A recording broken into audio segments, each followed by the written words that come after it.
Gen Z anniversary protests.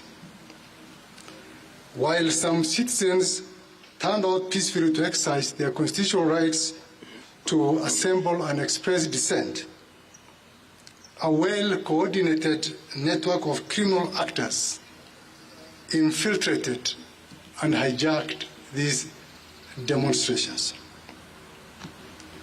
These criminals came out with the sole intention to cause chaos, loot, destroy lives and property, with a clear, coordinated agenda to forcibly enter lawfully protected areas and destroy government installations. We acknowledge with deep sorrow that these events resulted into the loss of innocent lives. We extend our heartfelt condolences to the families who have unfortunately and regrettably lost their loved ones.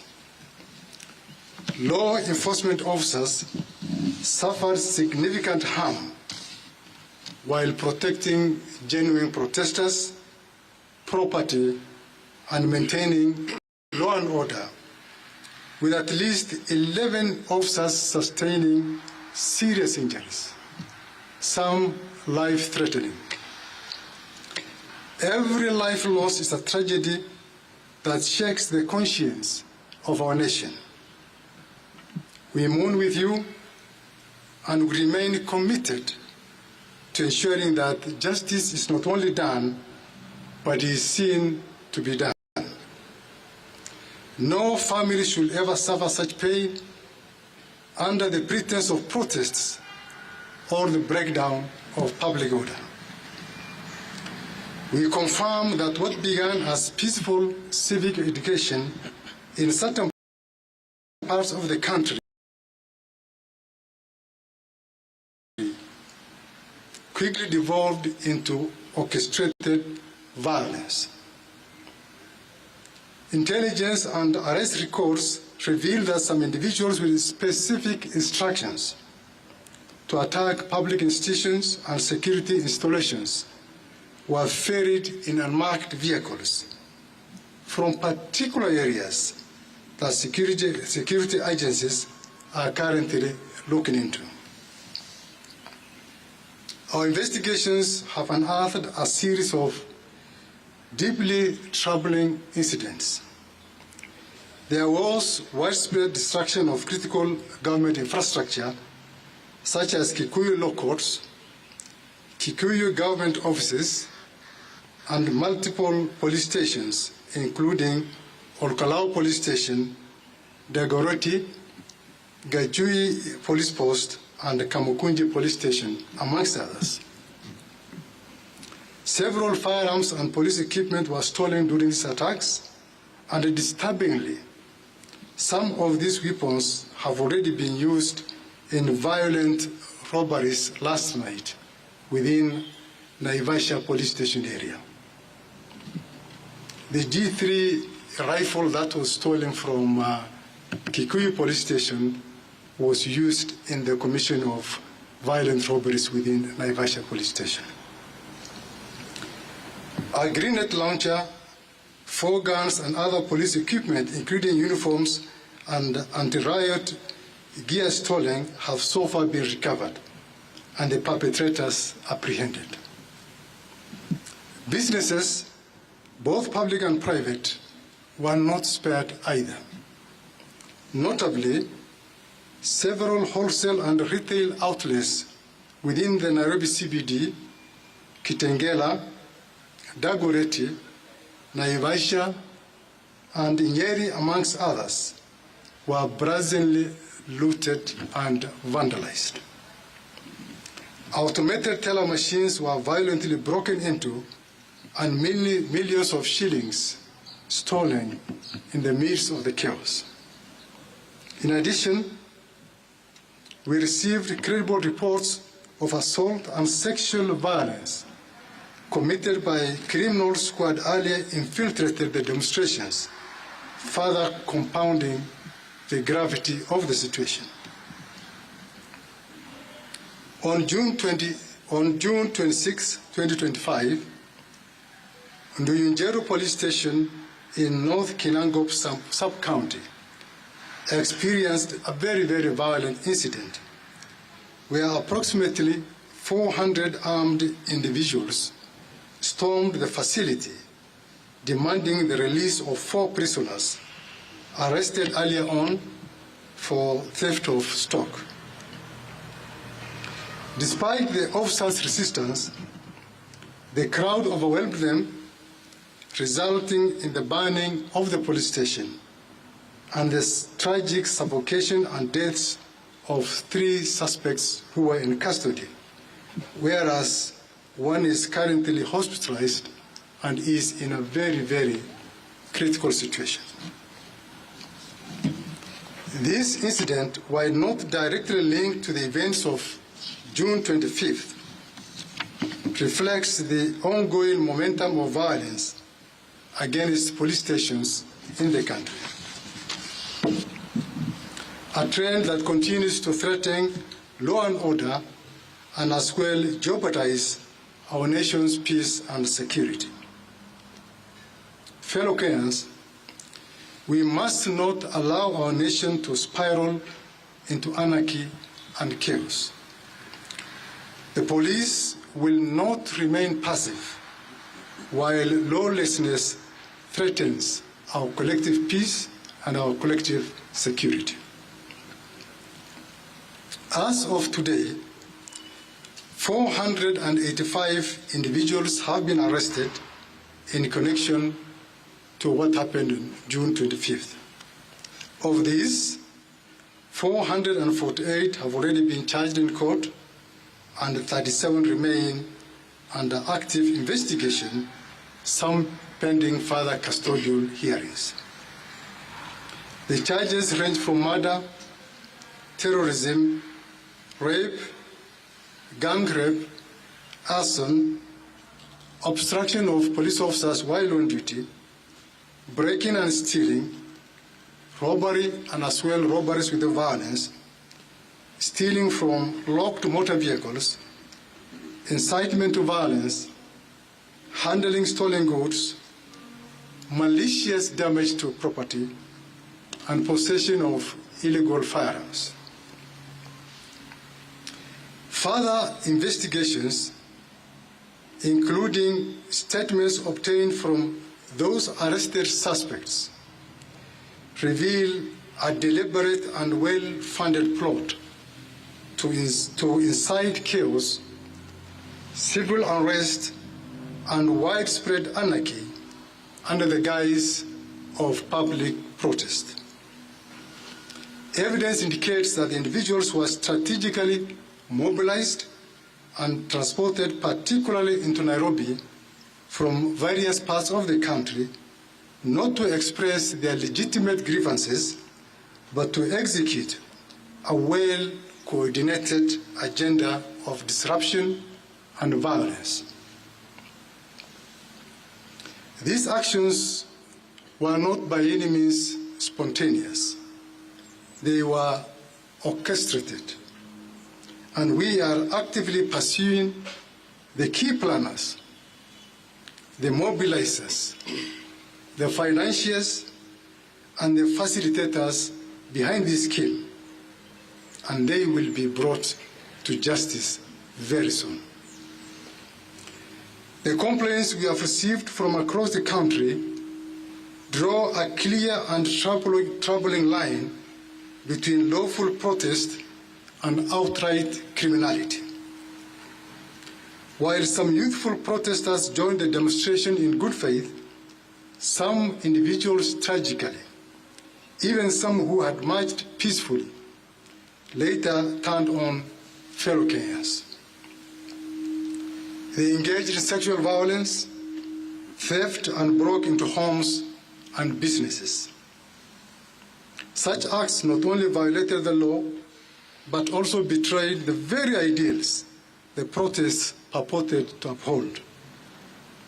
When demonstrations descend into violence, intimidation, and destruction of property, they do not advance any cause, they discredit it. They erode public sympathy and distort the message of those who genuinely seek reform through lawful and other constructive means. It must be clearly understood that the right to protest is protected under our Constitution, no doubt, and we respect the voice of every Kenyan seeking accountability and reform. However, when a bona fide protest is infiltrated by criminal elements, it becomes a threat to national security and a threat to public safety. I must commend those who protested peacefully and distanced themselves from acts of lawlessness. Some among them became victims, themselves were attacked, robbed, or assaulted by those who took advantage of the mob.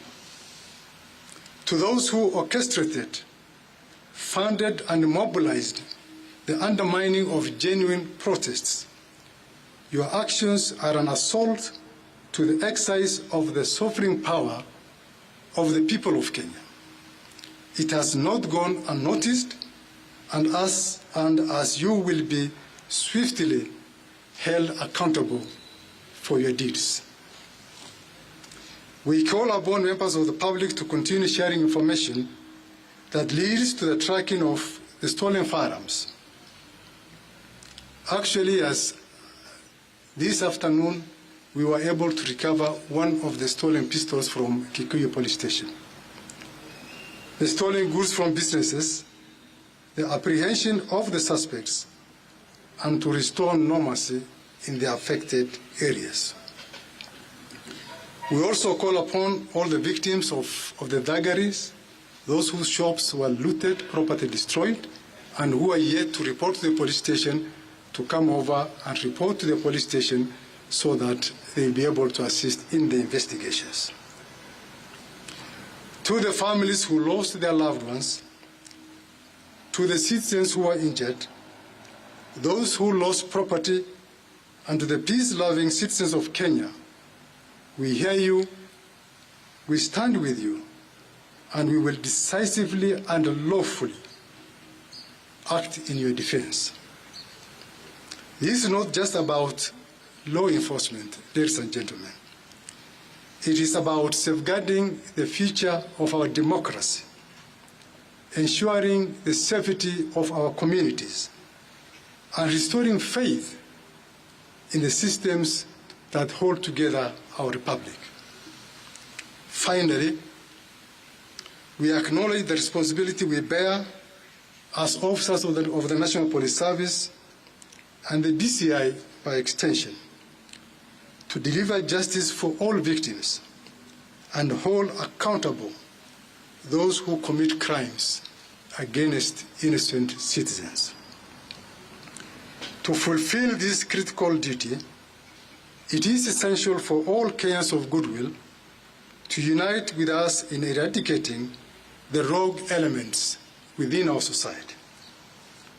I strongly encourage anyone with information about the individuals involved in the criminal activities that I have just cited and who are still at large to come forward and share that information with us through our toll-free hotline.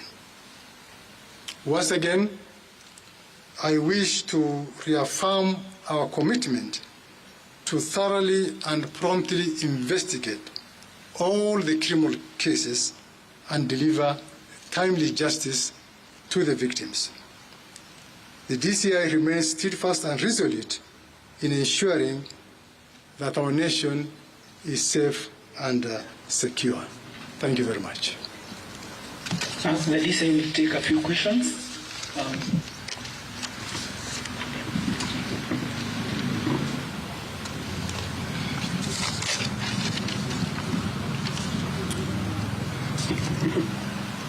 My name is Obati, and I wanted to know the state of investigation in regard to claims of goons who were in the goons who were involved in this violence. And there are politicians mentioning this issue. For example, people are saying the opposition was involved in mobilizing these goons to attack the genuine demonstrators. Please let us know what the position on that.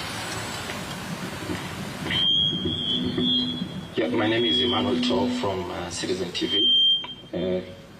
Just a question. Number one, where is Ndiangui Kinyagia, the blogger who was taken allegedly by the DCI? Where is he? Ndiangui Kinyagia. It's trending on X. Number two, which are these names that you're targeting who sponsored and put goons on the streets? And number three, you talked about the violence that was, sexual violence that was witnessed. Do you have cases? Which ones? Where were these offenses, where were the offenses happening from? That would be really good to answer. And lastly, the intelligence that you say told you that you have these planners planning these things. What did you do to that intelligence you got? Did you act on it? Asante sana. Jina langu ni Laban Shap kutoka NTV. Nina maswali mawili. Kuna madai ambayo yameibuka kuhusiana na wizi wa mabegi 7,000 ya mbolea kutoka kwenye bohari kule Meru ya thamani ya shilingi milioni 29.5.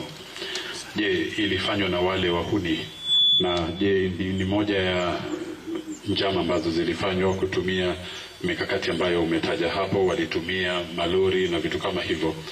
Pia hii leo tumemsikia aliyekuwa msemaji wa idara ya polisi Charles Owino akisema kwamba Boniface ambaye muuzaji maski ambaye alipigwa risasi katikati ya jiji la Nairobi kwamba alimtukana yule afisa wa polisi.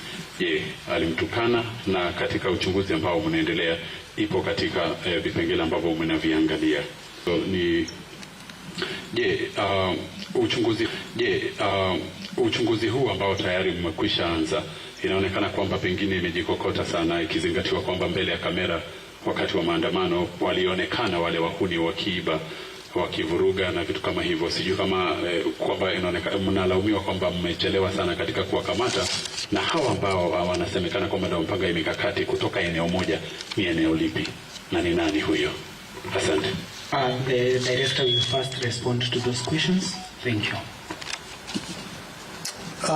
Thank you very much. Mr. Ombati has asked about the goons involved in the violence. Like I said in my address, initially the demonstrations were peaceful.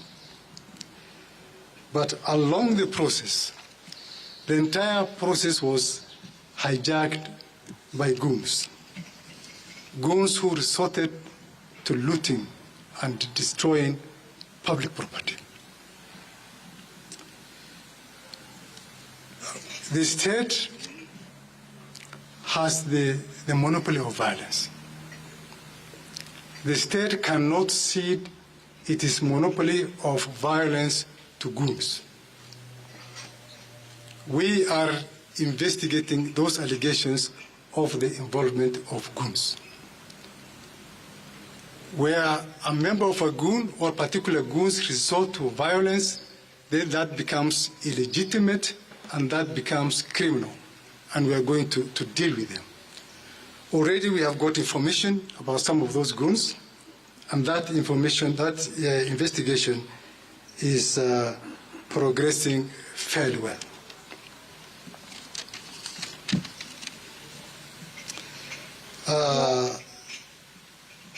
Emmanuel Lato, Citizen, you spoke about targeting. Maybe you can repeat your question, Emmanuel. What were we targeting? Of course, yes. We have started our investigations long before. And this also answers somehow the question by the NTV. We are progressing with our investigations. And we have the names of the perpetrators. As you are aware, the wheels of justice, they grind slowly. Yeah? But it grinds exceedingly fine. So very soon we shall get all of them. Yes, we have received cases of sexual harassment, rape, and sexual assault, mainly within the domains of Nairobi area and Nakuru and Naivasha. For investigation purposes, we may not be able to share with you the details of the victims, but it is true that we have received such information, and that matter is under investigations. The aspect of the fertilizers, yes, there was that allegation that some fertilizers were stolen. Again, it is a matter under investigations. It may be linked directly or indirectly to the demonstrations, but it is under investigation.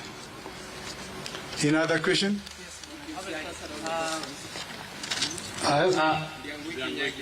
Oh, he's called who?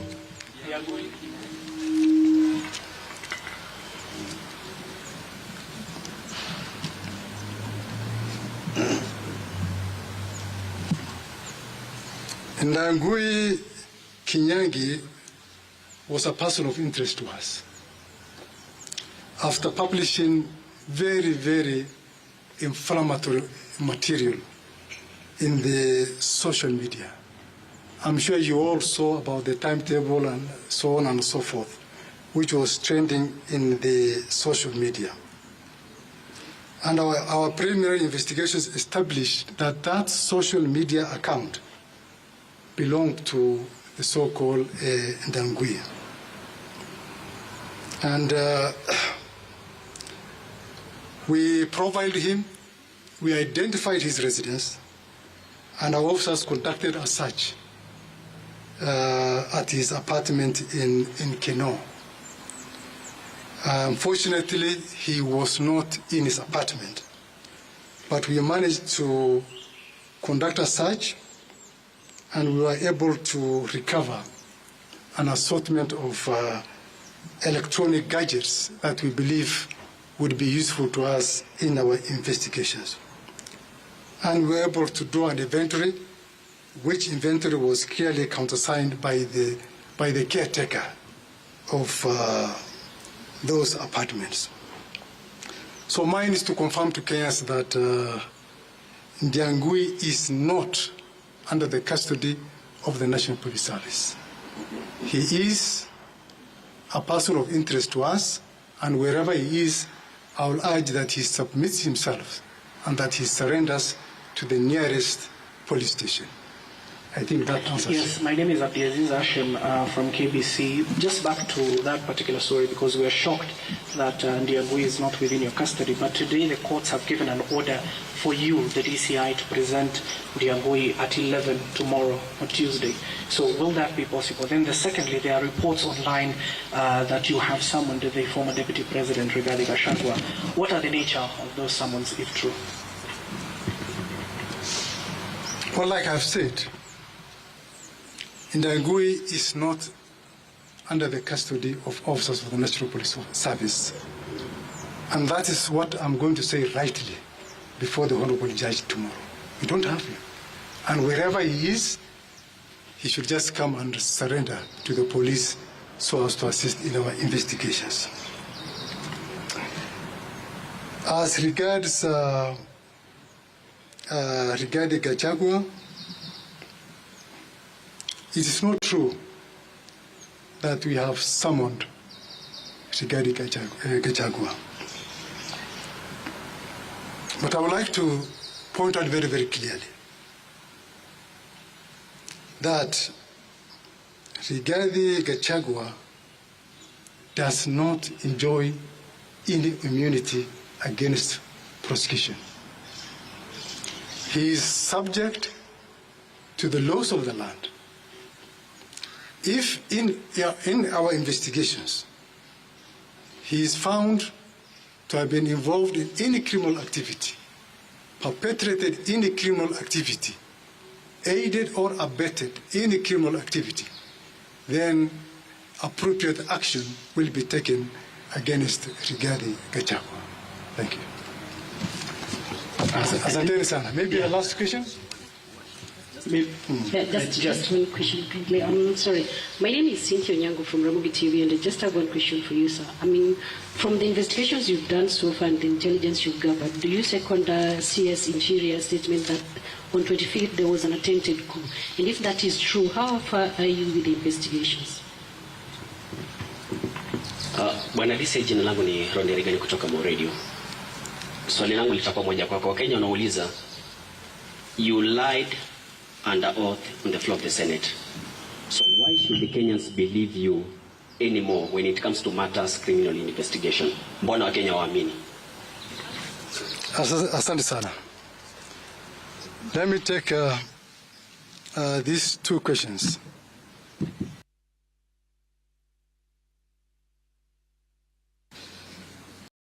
From what our CS said about the attempted coup, I may not want to be an advocate for the CS, absolutely. So he's in a better position to expound his statement. But from the activities and from what we witnessed, people looting and destroying public property, people attacking police stations, burning government institutions, destroying critical government infrastructure. I mean, how will you define such characters if they are not hell-bent on causing anarchy in our country? And if somebody causes anarchy, then in my own interpretation, that will be synonymous to an attempted coup. About I lied under oath. It is good that I have an opportunity to explain that. That when I appeared before the Senate, I swore while holding the Holy Quran. And I said that whatever I will say before the Senate shall be the truth, the whole truth, and nothing but the truth. Whatever I said, some people who did not mean well for the DCI, for reasons best known to them, misinterpreted what I said. And for those who are following the proceedings,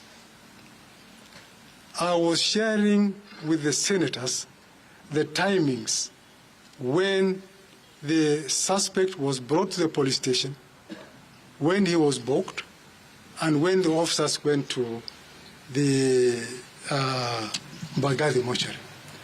What I was reading verbatim from the records in the digital OP. It's not what the DCI was saying. So some people thought it was the DCI who was saying that. No, I was explaining to Kenyans what I was reading from the digital OB, explaining verbatim. Tumelewana, my friend?